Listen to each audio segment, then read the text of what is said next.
Burger King's big move, Brazil's land use initiative, and why ethnic foods are popular in schools. For May 9th, 2012, this is Food News Today. Good morning. Food News Today is sponsored by ConAgra Foods, who shares with me the desire to provide the most current, interesting, and unbiased food news. Today I'm broadcasting from the FMI 2012 conference in Dallas, Texas. Stay tuned for next week's May 16th episode, where I'll touch on some of the exciting events and happenings right from the conference. As America's schools welcome students from a wider range of cultural backgrounds, school cafeterias have introduced more new ethnic dishes that cater to students' diversity and allow kids to sample more nutritious foods from around the globe. And here's Carol Chong, the Director of Food and Menu Management for Miami-Dade County Public Schools. And here's what she had to say about catering to the many cultures in her schools. We have a very high Hispanic community, but they're not all from one country.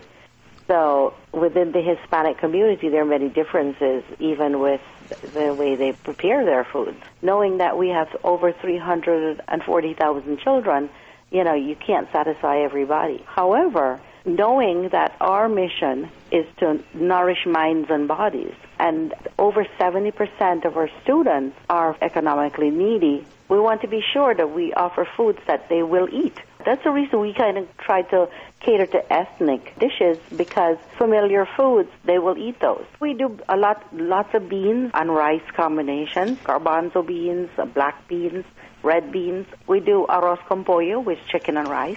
We do picadillo, which is a ground beef type of dish that we serve also over rice. Rice is very, very popular. We see that children will follow their peers and they will try something different. They're willing to taste other things. I feel that children are more savvy about food now than even when I was growing up.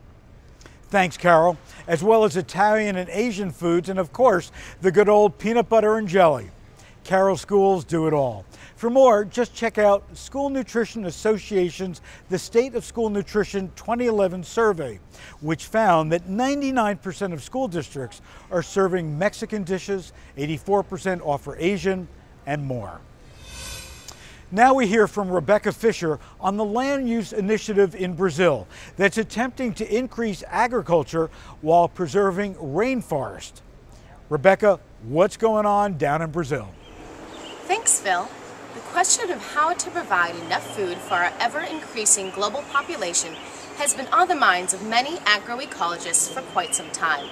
The pressure to clear-cut national forests is mounting as commodity demand for foods and biofuels picks up.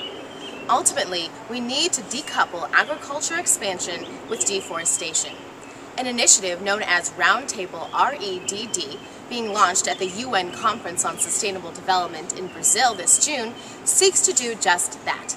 The program will invest in agro-businesses around the world to adopt minimum environmental standards for major food commodities, such as sugar, soya, and palm oil. Landowners who adopt the standards will be eligible to apply for subsidized government loans for soil improvement, intensification, or reclamation of degraded fields. While these initiatives are imperative to preserving the world's biodiversity, it begs the question, if we aren't going to cut down our rainforests, where do we intend to harvest enough food to feed a global population of 9 billion by 2050? To see if we can find an answer to this question, stay tuned to the proceedings at the UN negotiations this summer. Thanks, Rebecca. It's not news anymore that Burger King will switch to 100% cage-free eggs within 5 years by 2017, as well as eliminating gestation crates from its U.S. pork supply. This move strategically satisfies the growing consumer demand for humanely produced food and may trigger a domino effect in the industry. But can the industry bear such a huge change? Cage-free production currently represents just about 5% of the U.S. egg market. Burger King's decision could be game-changing in the supply business, as a huge market parts for humanely raised animals. Currently, 9% of Burger King's eggs and 20% of the pork served at its 7,200 restaurants are cage-free.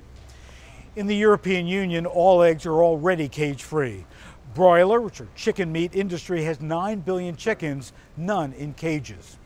Associated Press paints a picture of what cage-free actually means.